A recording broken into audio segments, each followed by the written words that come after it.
Why you miss people who hurt you. Have you ever noticed how the people who hurt you the most are sometimes the hardest to forget? You know they weren't good for you. You know how many nights you spent overthinking every conversation, every message, every silence, and yet somehow a part of you still misses them. That feeling can be deeply confusing. It makes you question your own judgment. It makes you wonder if something is wrong with you. But what if the real reason has nothing to do with weakness and everything to do with how the human brain learns to survive? The answer begins with a simple truth. Your brain doesn't always chase what is healthy. It chases what feels familiar. When someone repeatedly gives you affection and then suddenly pulls it away, your nervous system doesn't simply experience love. It experiences uncertainty. And uncertainty is powerful. Behavioral psychology has shown that unpredictable rewards create stronger habits than predictable ones.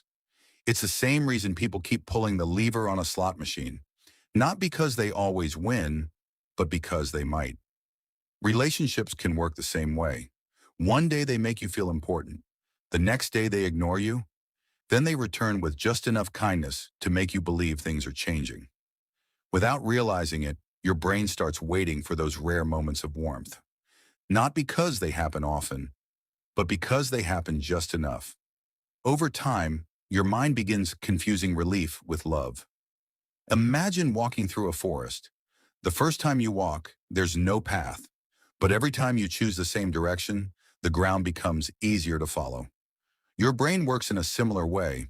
Every repeated emotional experience strengthens a neural pathway. If love and pain happen together often enough, they become connected. Eventually, one begins to remind you of the other.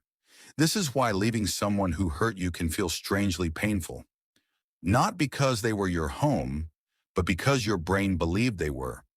The difficult part is that memory is not a perfect recording. It is a storyteller.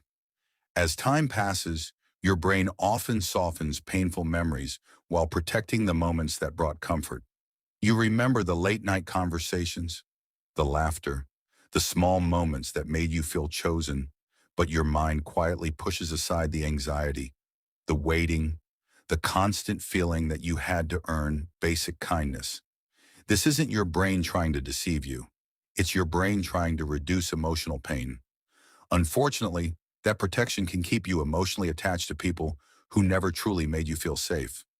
Many people believe they miss the person, but often they're actually missing hope. Hope that one day things would finally become different. Hope that the version of the relationship they imagined would eventually become real. That hope can survive long after the relationship itself has ended. And that's why letting go feels so difficult. You aren't only grieving what happened, you're grieving what never happened. The love you kept waiting for, the apology that never came, the consistency you believed would eventually appear. Understanding this changes something important. You are